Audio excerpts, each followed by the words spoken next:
सरलता और उदारता ये दोनों साधुता के विशिष्ट गुण हैं।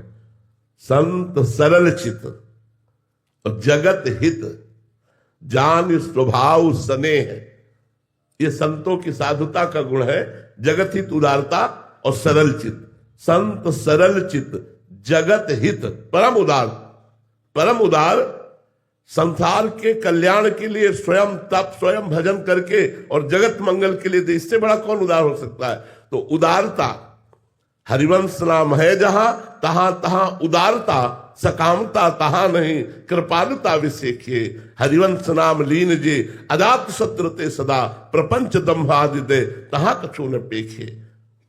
हरिवंश नाम जे कहे अनंत सुख तेल है, दुराप प्रेम की दशा तहां प्रत्यक्ष देखे। प्रेम मूल यह नाम है। जब भगवान का नाम जप करोगे और संतों का संग करोगे, भगवान की लीला कथा सुनोगे, भगवान की लीला कथा का गायन करोगे, तो ये भागवतिक सद्गुण है। जो सरलता और उदारता है ये भगवान के गुण है, इसीलिए संतों में आ जाते हैं। तो आप जब नाम जप करो, लीला कथा का श्रवण गायन करो, तो आपके हृदय में संतों के संग के प्रति प्रियता बढ़ेगी और संतों में ये गुण विराजमान होते हैं, सरलता और उदारता। सरलता और उदारता भगवान को रिझा लेती। मोहि कपट छल छिद्र न भावा, सरल स्वभाव न मन कुटिलाई। ये बहुत जरूरी है।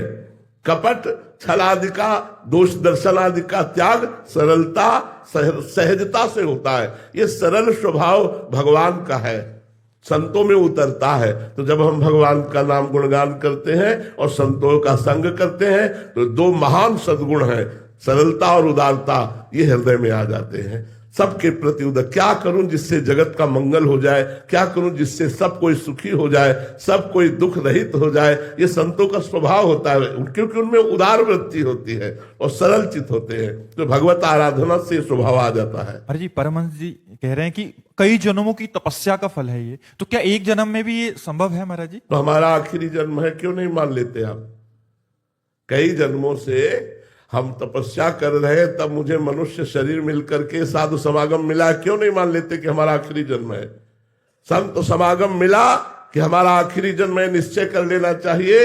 यदि आखिरी जन्म ना होता तो हमें संत समागम ही न मिलता। संत समागम मिला, संसति कर अंता, बड़े भाग पाइब सत्संगा और विनय प्रयास होय भव भंगा। सत्संगति संसति कर अंता, संस्कृति मतलब जन्म मरण के चक्र का अंत समय जब आता है, तब हमें संतों का संग मिलता है। तो हम मान लेते हैं, जैसे भगवान शंकराचार्य जी ने कहा, हजारों जन्म की साधना के बाद किसी के अंदर मुमुक्षुता जागरण होती है। जिससे शास्त्रों में आया कि बहुजन्म के जब पुण्य एकत्रित होते तब भक्ति लाभ होता है। ये सब हो चुका, हमारे बहुत जन्म हो चुके, हजारों जन्म हो चुके, हमारी तपस्या हो चुकी, इसीलिए हमें वृंदावन धाम में संत समागम मिल रहा है। अब हम इसी जन्म में भगवान को प्राप्त करेंगे, ऐसा मानना चाहिए।